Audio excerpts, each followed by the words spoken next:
So the question says the reactivity of alkene. आपको alkene का क्या बताना है? रिएक्टिविटी। तो देखो बच्चों, रिएक्टिविटी ऑफ एल्कीन टुवर्ड्स क्या बोल रहा है? Hydrogen, right. तो हम किसकी बात कर रहे हैं? That is your reactivity of alkene, right. Reactivity of alkene towards hydrogen. बच्चों ये क्या होता है कि आपको inversely proportional to stability of alkene होता है। इनवर्सली प्रोपोर्शनल टू क्या होता है आपका बच्चों? तो स्टेबिलिटी ऑफ एल्कीन की, राइट। तो एल्कीन जितना ज्यादा स्टेबल होगा, रिएक्टिविटी क्या होगी? उतनी ही कम होगी, राइट।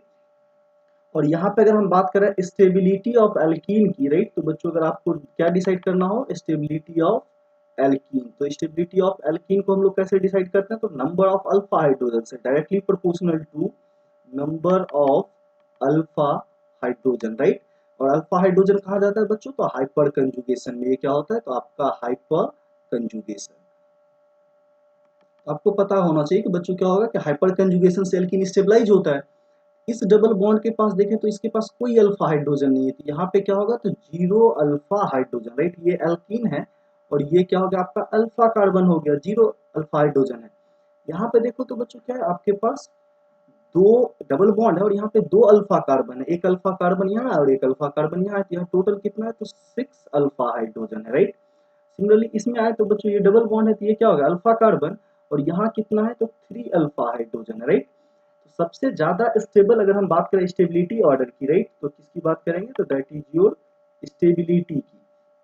तो स्टेबिलिटी एक्स का क्या होगा? सबसे ज्यादा। देखो बच्चों, वाई का स्टेबिलिटी क्या होगा? सबसे ज्यादा होगा। रीजन क्या है कि यहाँ 6 अल्फा हाइड्रोजन है, तो Y is your more stable then आपका किसका आएगा? एक्स। और सबसे लेस स्टेबल कौन सा हो जाएगा? जेड। तो यहाँ पे अगर हमें रिएक्टिविटी लिखना हो, राइट, तो रिएक्टिविटी क्या होगा बच्चों? जस्ट इसी के अपोजिट होगा। तो जेड क्या होगा? सबसे ज्यादा रिएक्टिव होगा, देन कौन सा होगा? एक्स। और सबसे लेस रिएक्टिव कौन सा हो जाएगा? तो दैट इज योर वाई। तो बच्चों इसमें अगर आपसे डिसाइड करना था रिएक्टिविटी, तो सबसे ज्यादा Z, then X, then Y, right. तो अगर हम देखें तो Z X then Y that is given in option C. ये आपको कहाँ गिवन है? ऑप्शन सी में। तो आपका करेक्ट ऑप्शन कौन सा हो जाएगा? Option C. So I hope you all guys understand it well. Thank you and stay tuned.